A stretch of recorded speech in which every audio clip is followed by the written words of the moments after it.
What's going on, Guardians? I'm Autrysnipe. In today's video, we're going to be talking about the Hunter Infinite throwing knives and a plus exotic for infinite knives and grenades. Let's jump right into the build with the super being Blade Barrage. This super vaults you in the air, then unleashes a hailfire of explosive nades. For the abilities, just in case you miss a knife throw, put on Gambler's Dodge. This will recharge your melee ability to full if you dodge near enemies. The knife you're going to throw is Proximity Explosive Knife. As you can see, it explodes targets. And for the grenade, you're going to put on that trip mine grenade that sticks to pretty much anything. And when targets pass through its laser, it will damage and scorch those that are still alive. For the first solar aspect is the On Your Mark. For precision final blows, grants you and nearby allies increased weapon handling reload speed for a short duration and can stack 3 times. But using your class ability immediately grants maximum stacks of On Your Mark. The second aspect is Knock 'em Down. For enhanced blade barrages, launching more projectiles of death.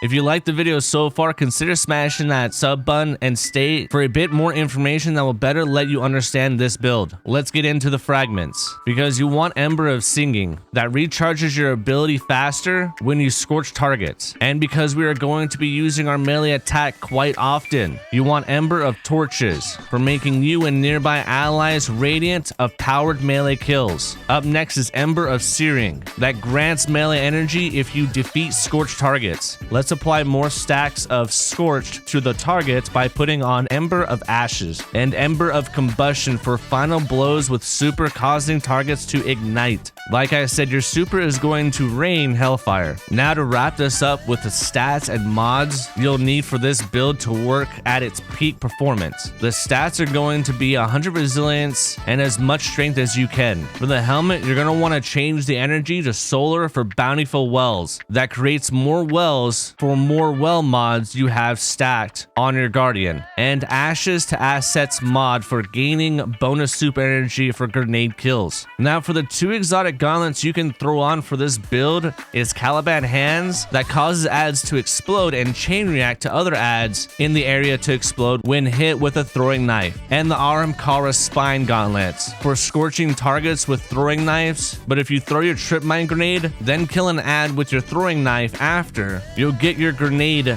back instantly. So let's make both of the armor arc energy for momentum transfer that reduces your melee cooldown when you cause damage with your grenades, and the melee well maker that's going to keep your abilities alive by spawning elemental wells and power melee final blows. And now let's get into the chest armor for arc energy and seeking wells that's going to have our well mods we create travel to us, giving us our class ability energy back. Now for damage resistance, I'd say put on whatever you think is best for the strike or raid you are running. Let's make this hunter sort of like a warlock. For the boots, solar energy, and putting on Well of Life mod. This mod's going to regenerate our health for a short period of time when we pick up a solar elemental well. And recuperation mod for replenishing health each time we pick up an orb of power. For the final piece of armor being the Hunter Cloak, change that to Void Energy for Perpetuation. Will reduce class ability cooldown when using your class abilities, but also put on Utility Finisher, because if you don't have your dodge back and you miss a throwing knife for some reason and you're stuck wondering what to do,